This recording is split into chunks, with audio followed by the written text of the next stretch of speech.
Ketika malaikat Israel bekerja, semua orang pasti akan menemui ajalnya. Orang yang beriman mati, yang jadi preman juga mati, yang jadi santri mati, yang koruptor juga mati. Kita harus berupaya memilih mati secara husnul khatimah. Gempa di Lombok dan Palu tak luput dari perhatian Mbah Muslim. Musibah yang menelan ribuan nyawa itu sangat memilukan dan menjadi pelajaran sangat berharga bagi yang masih hidup. Musibah kapanpun bisa terjadi, tidak ada yang tahu. Karena itu, mumpung masih diberi kesempatan hidup, kita harus bersiap-siap mengumpulkan bekal sebanyak-banyaknya agar ketika ajal kita tiba, kita tidak termasuk orang-orang yang merugi.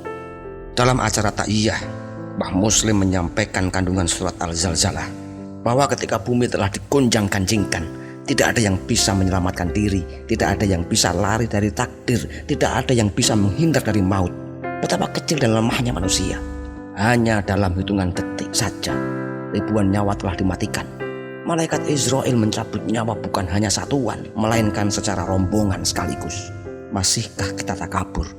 Apa yang hendak disombongkan dari diri yang lemah ini? Ketika tsunami datang, manusia hanyut bagai kapas di gulung ombak. Ketika tanah keras berubah menjadi lumpur melumat rumah, mobil, pepohonan, dan ratusan tubuh manusia.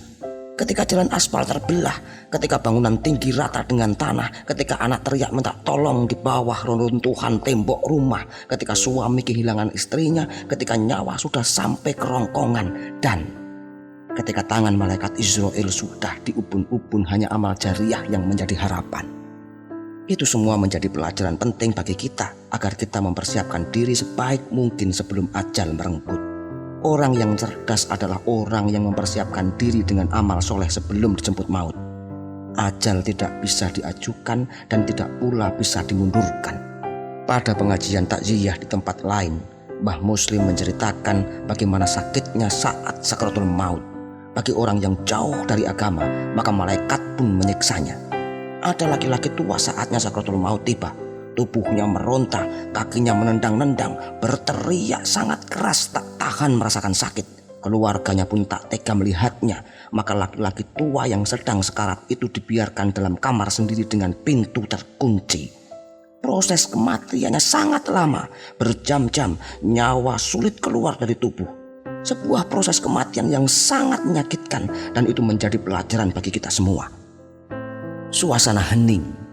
Jamaah ikut membayangkan sakitnya lelaki tua itu saat meregang nyawa.